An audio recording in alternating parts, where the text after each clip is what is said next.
Each one has an average cost of 17 to 19 billion dollars.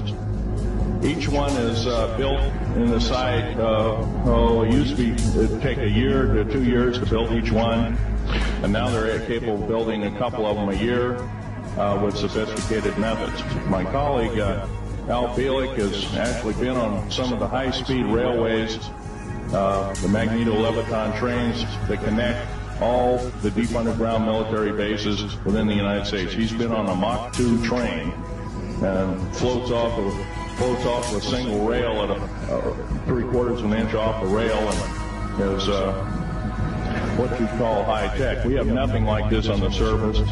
Groom Lake is where the infamous Area 51, S4, S2, a CIA base. It was originally a bombing range, a nuclear test site. It was later become the most secret base in the United States. It employs over 18,000 workers who work in shifts of 12 hours at a whack. Most of them work in the cover of darkness, like us. We built out 9 underground military bases there, each with an average capacity capable of basically a city underground, roughly 4¼ cubic miles hollowed out underground. They have boring machines, for instance.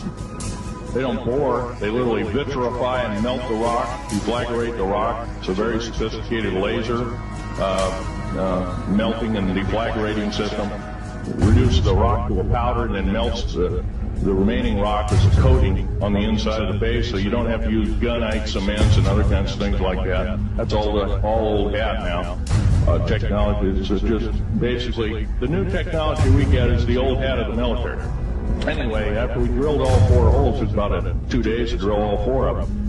And when you build an underground base, you drill 4 basic holes, and then you build called stopes or cross-member holes across, and you use blasting equipment, special blasting equipment by the analyzation of the rock formation, and you literally blast out or tunnel out or deflagrate or melt rock out to build the large rooms that are required for this underground base. I was involved in building another base inside of Dulce, New Mexico, which is Los Alamos Laboratory.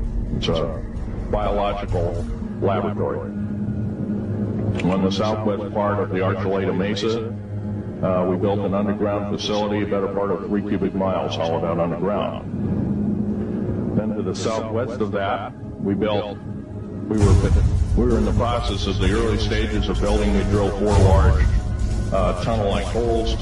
Some of them ran 2.5 miles under the surface. At that time, number of the original wells or drilling machines that were used were at the rate of 2 miles a day.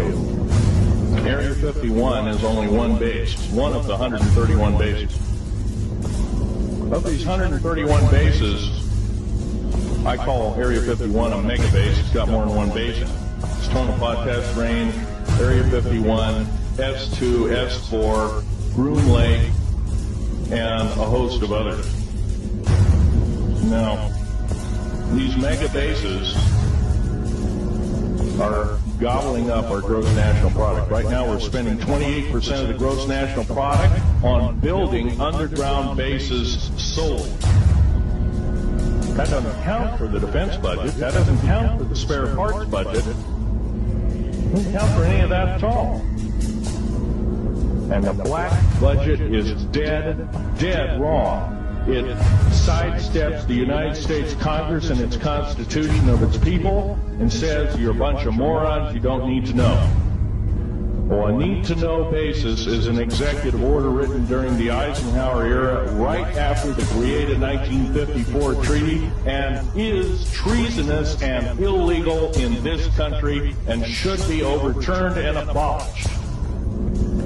All this alien thing is fine, except for one thing. Alien takeover is a serious threat.